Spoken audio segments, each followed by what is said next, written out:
A P-51 Mustang rolls inverted at 26,000 feet over Munich. The pilot holds the stick neutral. The nose drops through the horizon, upside down. His wingman radios, asking what the hell he just saw. The pilot doesn't answer because he doesn't have a name for what he just did. He only knows it worked. The German fighter that was climbing away 2 seconds ago is now spinning toward the ground, trailing fire. 2 years later, every fighter school from Nevada to England will teach this maneuver. But on this April morning in 1944, it exists only in the mind of one man and in the margins of a notebook filled with diagrams that no one else understands. His name is Urban Drew. Most call him Ben. And before the war ends, his refusal to follow the manual will rewrite how thousands of pilots fight. But first, he has to survive the men who want him to stop. Spring 1943. The air war over Europe is an equation written in blood. American bomber formations cross into Germany. German fighters slash through them from above. Fire, climb away, gone before the escorts can react. The math is simple. The Germans dictate when the fight starts. The Americans react. And reaction means you've already lost the altitude, lost the speed, lost the geometry that keeps you alive. Fighter doctrine is rigid because rigidity kept pilots alive in Spain, in Poland, in the early months over France. Energy equals survival. Never bleed speed in a turn. Never invert below 10,000 feet. Never sacrifice altitude for angle. The rules are written in the blood of men who improvised and died. At Debden Airfield in Essex, pilots brief in Nissen huts that rattle when the wind shifts. There are no heroics in these briefings, just coordinates, weather reports, fuel calculations. The numbers rarely add up to survival past 20 missions. One pilot sits in the back and says almost nothing, but his flight logs are strange.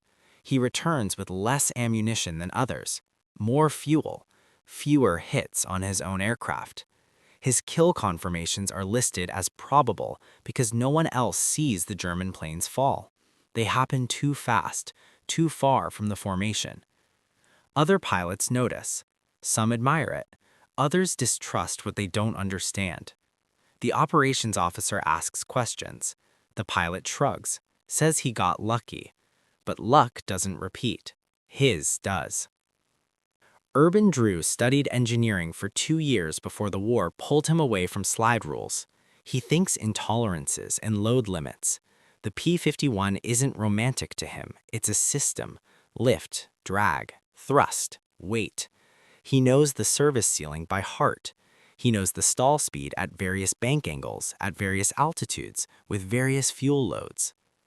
This makes him strange among fighter pilots. Most fly on instinct and aggression. Drew flies on margins. He doesn't trust his gut. He trusts his math. At Debden, he sketches diagrams in a notebook, curved arrows, numbers in the margins. Other pilots call him the professor, not meanly, but not warmly either.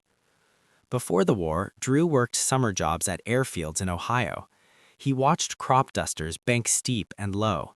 He saw what happened when a plane stalled in a turn. Snap rolls, spins, ground coming fast. But he also saw recovery. He saw how a pilot could ride the edge of control and pull through if they understood where the edge was. Engineering taught him that limits exist not as walls but as thresholds. You can touch them if you know what you're touching. At flight school, instructors taught energy management. Speed is life. Altitude is life insurance. Every combat turn costs both. The key is to cost your enemy more. Force them to bleed speed. Force them to turn tighter. Stay above them, behind them, faster than them. The doctrine is sound. Drew learns it, respects it, then quietly begins testing where it bends. On training flights, he practices alone. Rolls at high speed, inverted passes, hammerhead stalls. Nothing reckless, just exploration. He wants to know what the Mustang feels like at the edge. He learns the buffet in the stick when the wing is about to let go. He learns how much rudder compensates for adverse yaw and a slow roll. He learns how the plane responds when you stop fighting it and start guiding it. His instructors see none of this. He ships to England, joins the 361st Fighter Group, flies his first mission in March 1943. The combat is faster and colder than training ever suggested. Tracers are brighter, fear is slower. Everything happens in fractions of seconds. But Drew doesn't panic, he calculates. After his 5th mission, he writes a letter home. He doesn't mention fear, he mentions angles. He tells his brother that the German pilots are good but predictable. They climb, they dive, they rely on speed. What they don't do, he writes, is invert under power at the top of a chandelle. What they don't expect is a plane that rolls through the bottom of a loop without completing the loop. The letter never mentions kills, just possibilities. The problem facing American escorts is geometry. German fighters attack from above. They use gravity and speed. American pilots try to climb and meet them, but climbing costs speed. By the time the Mustang reaches the Focke-Wulf's altitude, the German has fired and dived away. The Mustang gives chase. The German levels out, extends, climbs again before the American closes range. By then, the Mustang is far from the bombers and alone. You cannot beat a faster opponent in a straight line. You cannot beat a disciplined opponent in a vertical fight if he controls the entry. You need to change the equation. Commanders discuss tactics. They extend escort range with drop tanks. They assign fighters to specific bomber boxes. They vary altitude bands. These are systemic solutions. They reduce losses but do not eliminate the problem. German pilots still dictate the terms. American pilots still react. Drew listens to these debrief sessions. He says little, but he's thinking about something no one has asked. What if the Mustang doesn't try to outclimb or outdive the German? What if it changes the axis entirely? The manual says never invert in combat. Inverting bleeds energy. You lose lift. You fall through your turn. You present your belly to the enemy. All true. But Drew is thinking about timing, about surprise, about what happens when the enemy expects you to do one thing and you do the opposite in a space they didn't know existed. He sketches it again. A high-speed roll at the top of a zoom climb. Not a loop, not a split S, something between them. A roll into an inverted descent that transitions into a diving turn. The math suggests it's possible. The manual says it's suicide. Drew believes both might be true depending on execution. No one listens when he tries to explain it. It's too abstract, too theoretical. One squadron leader tells him to stick to what works. Another suggests he's overthinking it. A third pilot jokes that if he tries it, he'll lawn dart into the channel. Drew nods, says nothing more, but he doesn't stop thinking about it. April 7th, 1944. Bomber escort to Munich. Clear skies, calm winds, good visibility. German fighters expected. Drew's flight is assigned high cover. They orbit above the bomber stream at 26,000 feet. The cold seeps through gloves and boots. Breath fogs the canopy. The world is silent except for the engine and the radio crackle. Bandits called in, 3 o'clock high. A pair of Focke-Wulf 190s diving through the formation, 2,000 feet above. The attack is textbook, steep angle, high speed, cannons fire. A bomber trails smoke. The Germans pull out of the dive and begin their climb. Drew's element is too far. By the time they turn, the Germans are already ascending. Drew pushes the throttle forward, war emergency power. The Mustang accelerates. He noses up into a zoom climb, trading speed for altitude. The Germans see him. They continue climbing. They know he can't reach them. Standard procedure. They'll climb, level out, extend. By then, Drew will stall or fall back. But Drew doesn't stall. At the top of his climb, as the airspeed bleeds through 160, he rolls inverted. Smooth, no hesitation. He holds the stick neutral and lets the nose drop through the horizon upside down. Gravity pulls the plane through. The controls stay responsive. He's not looping, he's not diving vertically. He's rolling through an arc that keeps energy high and changes his angle faster than a standard reversal ever could. The lead German sees the Mustang invert. He expects it to complete a loop or split S. He adjusts his climb angle to avoid the anticipated flight path. But Drew doesn't follow the anticipated path. He rolls upright halfway through the descent and pulls into a high G turn that puts him inside the German's arc. The Focke-Wulf tries to brake. Too late. Drew fires, 2-second burst. 50 caliber rounds punch through the wing root. The German plane shudders. Pieces separate. It spirals down, trailing fire. Drew pulls out of the turn, scans for the wingman. The second German is running. Drew doesn't chase. He climbs back to the bombers. His wingman radios, asks what the hell that was. Drew doesn't answer. He doesn't have a name for it. It worked, that's all. After landing, the debrief is tense. Drew reports the kill. The operations officer asks him to describe the maneuver. Drew tries. He talks about roll rates and inverted lift. He explains how the roll preserved energy while changing geometry. The officer listens, then tells him not to try it again. It's not in the manual. If other pilots attempt it without understanding the mechanics, they'll die. Drew nods. He understands, but he doesn't agree. That night, 2 other pilots approach him in the officers' club. They want to know if it can be repeated, if it can be taught. Drew says he doesn't know. He only did it once in combat. But the math holds. If you keep the speed above 150, if you roll smoothly, if you understand where the lift vector is pointing throughout the maneuver, then yes, it should work. Should.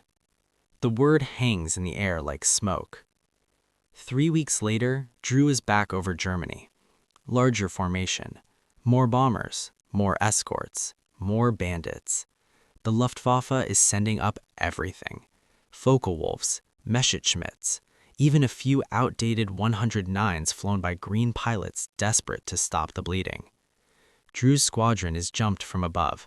4 Germans, high-speed passes. The formation scatters. Drew breaks right, climbs, rolls inverted at the top, transitions into the diving turn. It happens faster this time, smoother. He knows the feel now. The Mustang responds like it was built for this. One German tries to follow him through the roll, stalls halfway through, falls into a spin. Drew doesn't fire. The plane is already dead. Another pilot, a lieutenant named Vickers, sees it. He tries the maneuver on the next engagement. Rolls too slowly. The nose drops too steep. He pulls 7 Gs trying to recover, grays out, comes to 1,000 feet lower, alone, disoriented. He survives, barely. After landing, he tells Drew the maneuver is insane. Drew agrees, but insane isn't the same as impossible. Word spreads. Some pilots are curious, others hostile.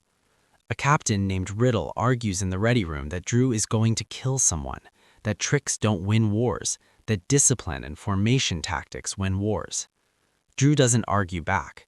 He asks one question. How many bombers did Riddle's formation lose last week? Riddle doesn't answer. A week later, a German ace attempts the same maneuver against an American flight. He rolls inverted at the top of a climb, tries to drop through into a firing position. But he misjudges the speed. The roll is too aggressive. The plane snaps, goes inverted into a spin, crashes into a forest in Bavaria. American pilots see it. Some are horrified. Some are fascinated. The maneuver isn't just dangerous for the one performing it. It's dangerous to fight against. It changes assumptions, changes timing. A pilot who expects you to loop or dive is vulnerable to something in between. Drew is called into the squadron commander's office. The commander is a major named McCullum. Tough, fair, tired. He tells Drew to stop. The maneuver is not sanctioned, it's not safe, it's going to get people killed. Drew asks if he's being grounded. McCullum says no, but he's being warned. Drew nods, says he understands. Then McCollum asks him a different question. Can it be taught? Can it be standardized? Can average pilots do it, or does it require instinct? Drew thinks for a long time, then says it requires math. If you know the stall speed, the roll rate, and the load limits, you can do it. If you guess, you die. McCollum writes something down, dismisses him. Drew leaves unsure if he's been reprimanded or recruited.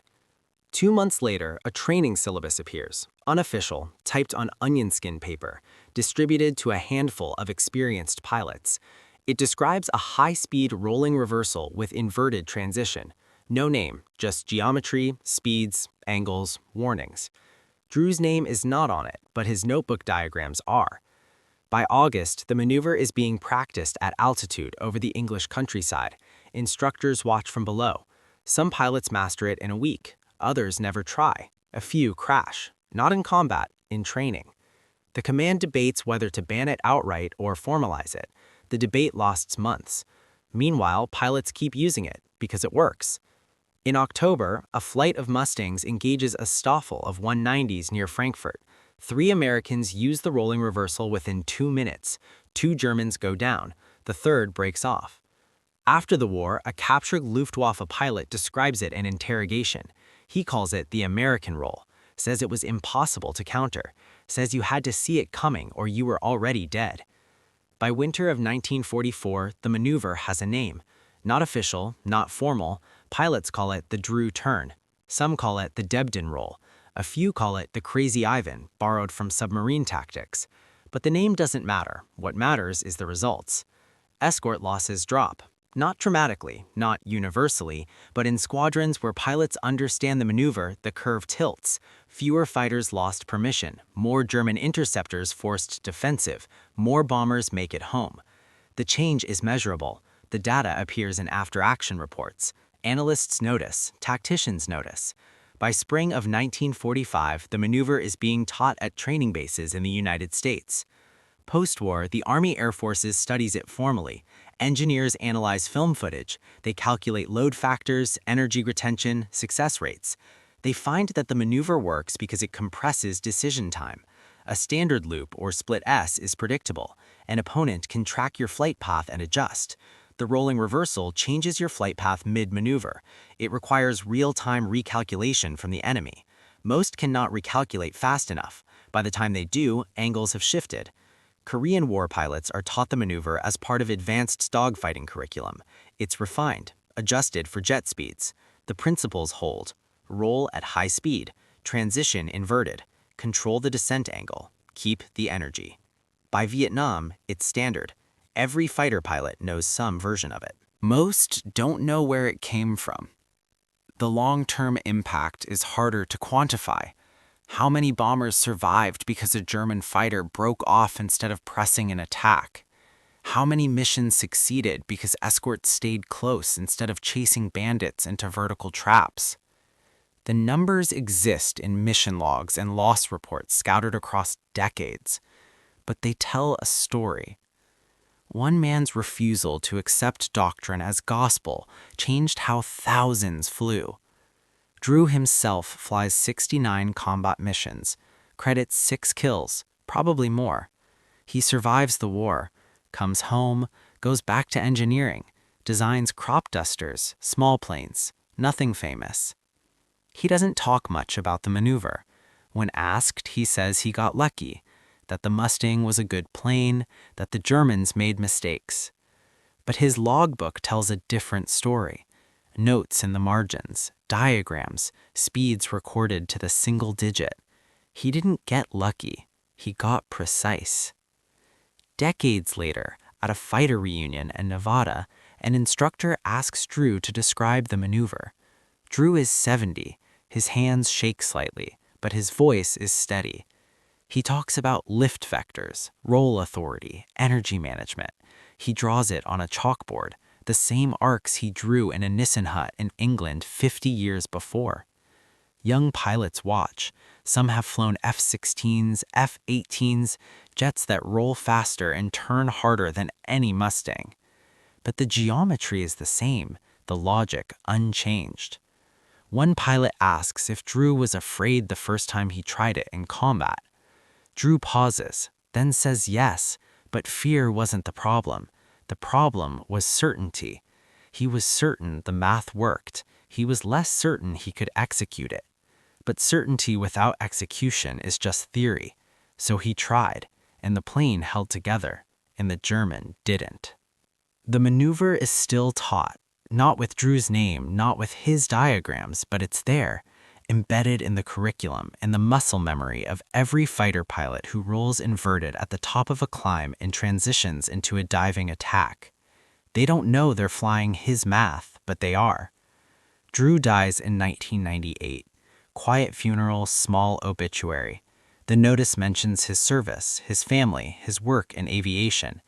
It does not mention the maneuver. Most people at the service don't know. A few do.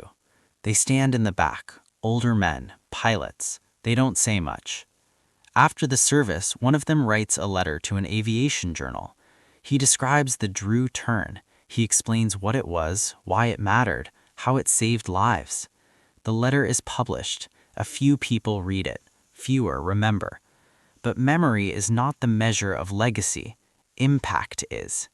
And the impact of one man's willingness to question, to calculate, to risk, echoes every time a pilot inverts at altitude and changes the angle of a fight. The enemy expects straight lines, loops, dives. They do not expect the space between. That space, narrow and deadly and defined by math, belongs to those who dare to test the edge of what a machine and a human can do together. Drew's war was fought in seconds. His legacy is measured in decades. One man, one maneuver, one refusal to accept that the book was finished. The sky is full of such refusals. Most are forgotten. A few like his are woven so deeply into the fabric of flight that they become invisible, not because they failed, but because they succeeded so completely that they became the new standard. And that, perhaps, is the highest form of honor, to change the rules so thoroughly that no one remembers there were ever different rules at all.